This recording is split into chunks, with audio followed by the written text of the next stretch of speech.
দিল্লিকে বলা হয় শাহজাহানের শহর। শাহজাহানের প্রাসাদ নিরাপত্তা দিত কয়েক হাজার কুমির। আগ্রা থেকে দিল্লি স্থানান্তরের বিষয়ে দুটি মত আছে। একটি হলো আগ্রা থেকে গোটা ভারতবর্ষ সামলানো সম্ভব হচ্ছিল না, এবং আরেকটি কারণ হচ্ছে মমতাজের মৃত্যু। শাহজাহানের কেল্লা যে কত বড় তা এখানে না এলে বোঝা যাবে না। কেল্লার চারিধারে রয়েছে বিশাল পরিখা, আর এখানেই ছাড়া থাকতো কুমির। এবং যাতে কোনো শত্রু বাইরে থেকে প্রবেশ করতে না পারে, এই পরীক্ষা পেরিয়ে যাতে না যেতে পারে, তার জন্য এই পরীক্ষার দেয়াল জুড়ে একটা পিচ্ছিল পদার্থ রাখা হতো, যাতে কুমির টপকে পরীক্ষা টপকে যদি চলেও আসে, তাতে ওই দেয়াল বেয়ে যাতে ভিতরে প্রবেশ করতে না পারে, তার জন্য। তাছাড়া সবসময় আর্মি কিন্তু এখানে পাহারা দিচ্ছে আমাদের স্মৃতিসৌধগুলোকে আগলে রাখার জন্য, যাতে আমাদের স্মৃতিসৌধগুলো ঠিক থাকে, তার জন্য দেখুন আর্মিরা সবসময় এখানে পাহারায় আছে। ভিতরে প্রবেশের জন্য প্রবেশ মূল্য রয়েছে ভারতীয় পর্যটকদের জন্য 35 টাকা, অনলাইনও বুকিং করা যায়, এবং বিদেশি পর্যটকদের জন্য 500 টাকা। আর 6 বছরের কম যদি শিশুর বয়স হয় তাহলে ফ্রি। আর লাইট সাউন্ড শো হয় এখানে, তার জন্য ভারতীয়দের জন্য ভাষা অনুযায়ী এবং টাইম অনুযায়ী ভিন্ন টিকিট, যেমন হচ্ছে 60 টাকা থেকে 80 টাকার মধ্যে, আর বিদেশিদের জন্য 200 টাকা। এখানে প্রতিদিন 9টা 30 থেকে বিকেল 4টে 30 পর্যন্ত খোলা থাকে এবং শুক্রবার বন্ধ থাকে। এখানে রয়েছে দুটি প্রবেশপথ, একটি হচ্ছে দিল্লি গেট, অপরটি হচ্ছে লাহোর গেট। পাকিস্তানের লাহোরের দিকে মুখ করে তৈরি বলে এটি হচ্ছে লাহোর গেট। আর কেল্লার পাশেই আছে যমুনা নদী। যমুনা নদী আপনাদের পরে দেখাচ্ছি। আগেকার দিনে নদীর ধারের জায়গা ছিল আকর্ষণীয়, তাই সম্রাটের পরিবাররা এখানে থাকতেন, আর সম্রাট এই গেটের নাম রেখেছিলেন কিলাই মুবারক, অর্থাৎ আশীর্বাদী দুর্গ। তবে পরবর্তীকালে এটি রেড ফোর্ট নামে বা লাল কেল্লা নামেই বেশি পরিচিতি লাভ করে। লাল বেলে পাথর দিয়ে তৈরি বলেই এটার নাম হচ্ছে লাল কেল্লা।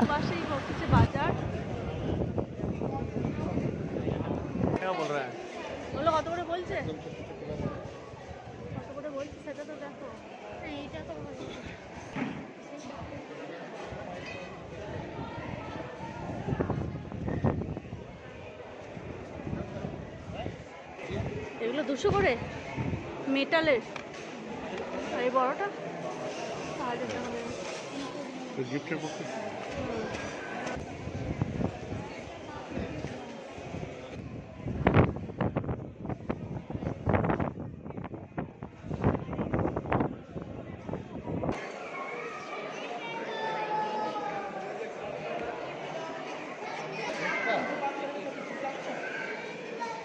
রেড ফোর্ট দেখার আগে এখানে খুব সুন্দর সুন্দর জিনিসপত্র রয়েছে, মন ভরে মার্কেটিং করতে পারবেন।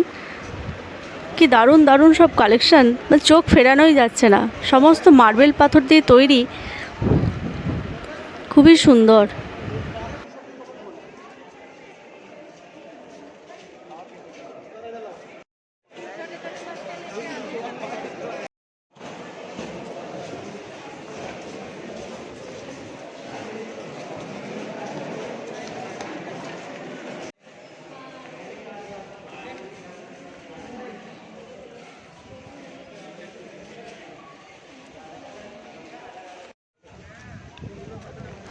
এখানে একটি মিউজিয়ামও তৈরি হয়েছে, যেটা ইংরেজ আমলে তৈরি হয়েছিল। তো সেই মিউজিয়ামে শাহজাহানের জামা কাপড়, কিছু যুদ্ধের অস্ত্রশস্ত্র এসব রাখা আছে। তো মিউজিয়ামটা আমরা পরে ঘুরছি, আগে চলুন ওই দিকটায় যাই। ওই যে সামনেই রয়েছে ড্রাম হাউস। এই ড্রাম হাউস বলার কারণ হচ্ছে এখানে নহবতখানায় আগে গান বাজনা এসব বসতো, নর্তকীদের আসর বসতো, বিশেষ অতিথিদের আগমনের সময় ড্রাম বাজানো হতো, তাই এই ভবনটি ড্রাম হাউস নামে পরিচিত। নহবতখানার ঠিক পিছনেই অবস্থিত দেওয়ানি আম। বেলে পাথর এবং মার্বেল পাথর দিয়ে তৈরি, আর মার্বেল পাথরের উপর দেখুন কি সুন্দর সূক্ষ্ম মিনাকারি কাজ রয়েছে, মিনা করা রয়েছে একদম। এখনকার দিনে এইসব আর দেখাই যায় না। কত পুরনো দিনের কি সুন্দর সব ডিজাইনগুলো।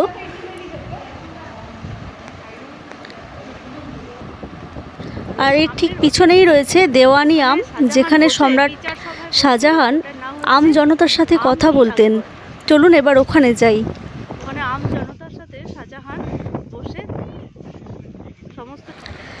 দেওয়ানি আমের একটি বিশেষ বৈশিষ্ট্য হলো আপনি যে দিক থেকেই তাকাবেন সেদিক থেকেই প্রতিটি পিলার আপনি দেখতে পাবেন। ঠিক একইভাবে আপনি যে দিক থেকে তাকাবেন সেদিক থেকে শাহজাহানের সিংহাসনটিও দেখতে পাবেন। এই সিংহাসনটি এখন সাধারণ দেখতে লাগলেও একসময় এই সিংহাসনটি মণি মুক্তা নানা জহরতি দিয়ে মোড়ানো ছিল।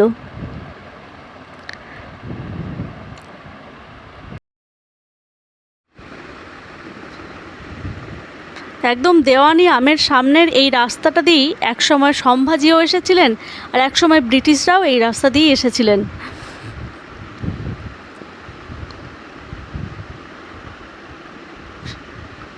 এই সিংহাসনটি এমনই জায়গায় রাখা আছে যেটা চারিদিকটাই দেখা যাবে। সিংহাসন থেকে পুরো প্রতিটি পিলারে যদি কেউ থাকে সেখানে প্রত্যেকটা মানুষকেই দেখা যাবে। দেখুন, প্রত্যেকটা পিলার দেখা যাচ্ছে।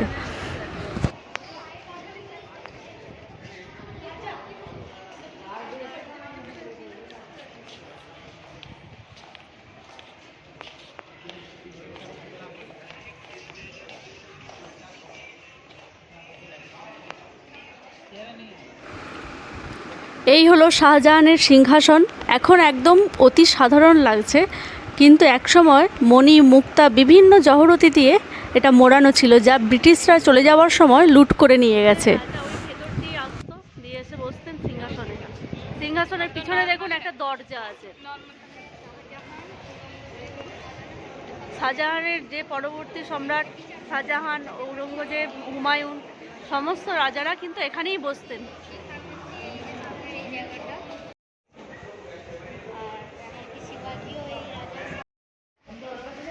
দেওয়ানি আম, যেখানে আম জনতার সাথে কথা বলতেন আকবর।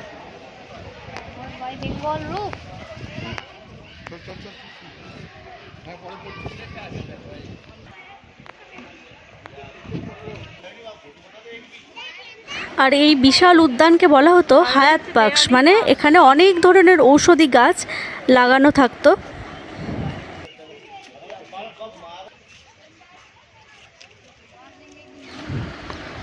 প্রথমে রয়েছে রংমহল, এবং তার পরের প্রাসাদটি হচ্ছে খাসমহল, এবং তার পরের প্রাসাদটি হচ্ছে দেওয়ানি খাস। দেওয়ানি খাস আর খাসমহল এই দুটোই ছিল সোনায় মোড়ানো। দেওয়ানি খাস হলো সম্রাটের বিশেষ ব্যক্তিদের বসার জায়গা, আর খাসমহল হলো সম্রাটের প্রাইভেট রুম। এখানেই ছিল 1150 কেজি দিয়ে তৈরি ময়ূর সিংহাসন, যেটা 1858 সালে মোগল সম্রাটের পতনের পর ব্রিটিশরা নিয়ে চলে যায়।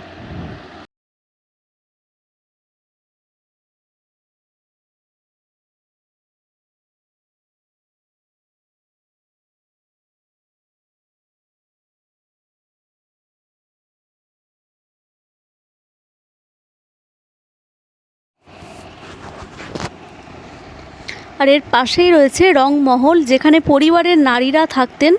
রংমহলের পাশেই বিশাল ফোয়ারা রয়েছে, আর যমুনা নদী থেকে জল আনার জন্য এই যে রয়েছে একটা বিশাল সুড়ঙ্গ।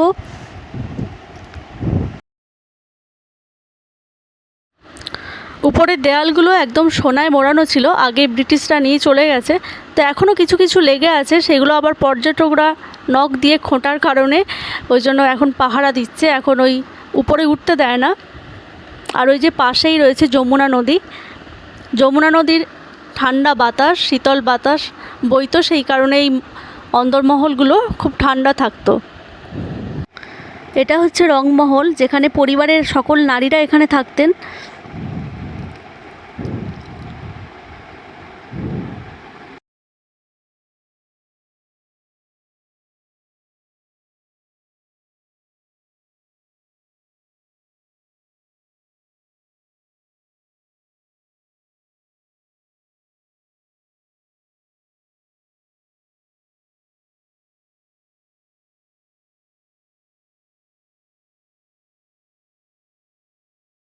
এই দেখুন, রংমহলের পাশ দিয়েই চলে গেছে সিঁড়ি। যমুনা নদী থেকে জল আনার জন্য সেই ব্যবস্থাও ছিল। আবার গ্রীষ্মের জন্য রয়েছে সামার প্যালেস। গরমের সময় এখানে চারিপাশে জল রাখা হতো, এই কারণে এখানকার সমস্ত মহলগুলো খুব ঠান্ডা থাকতো।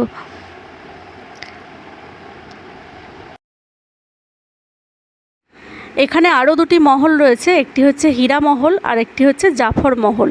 মনে করা হয় বাহাদুর শাহ জাফর এই মহলটি তৈরি করেন, যেহেতু জাফরের নাম অনুযায়ী বাহাদুর শাহ জাফর এই হীরা মহলটি তৈরি করেন এবং এখান থেকে তিনি যমুনার দিকে তাকিয়ে সকালের সূর্যোদয় দেখতেন। আর উপরের ডিজাইনগুলো দেখুন কি সুন্দর, আর এখনও বোঝা যাচ্ছে যে এটা সোনায় মোড়ানো ছিল, উপরের একটু সোনালি সোনালি আভা রয়েছে।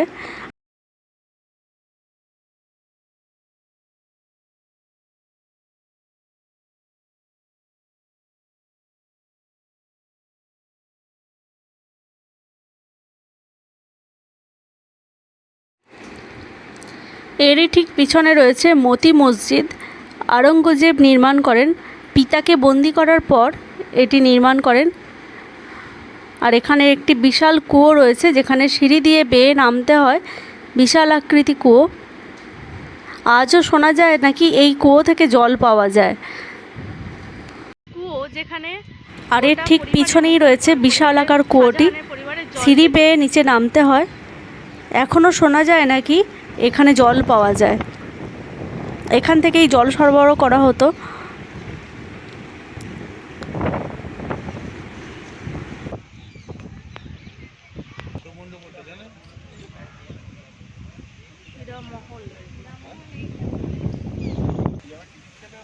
এটা হচ্ছে হীরা মহল।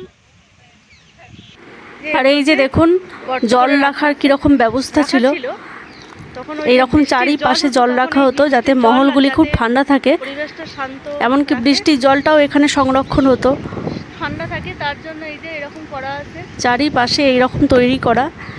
মানে চিন্তাধারাটা বুঝুন যে কিরকম ছিল। শাহজাহান মমতাজের সাথে বসে থাকতো এই গাছতলায়, এই যে হায়াত বাক্সে এখানে বসে থাকতেন শাহজাহান গাছের তলায়।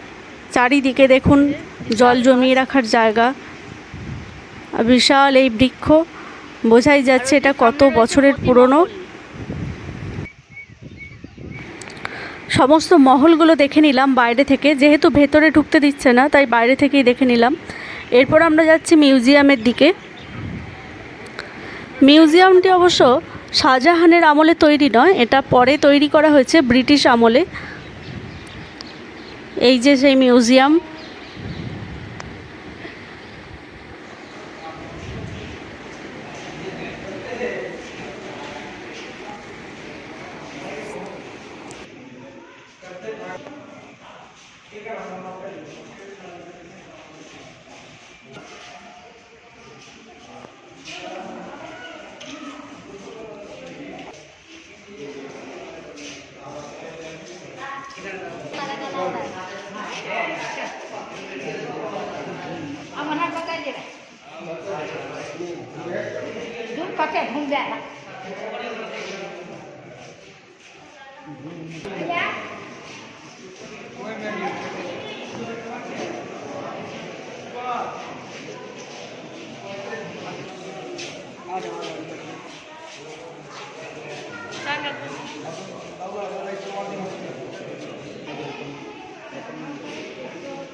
আমাদের রেড ফোর্ট ঘোরা কমপ্লিট।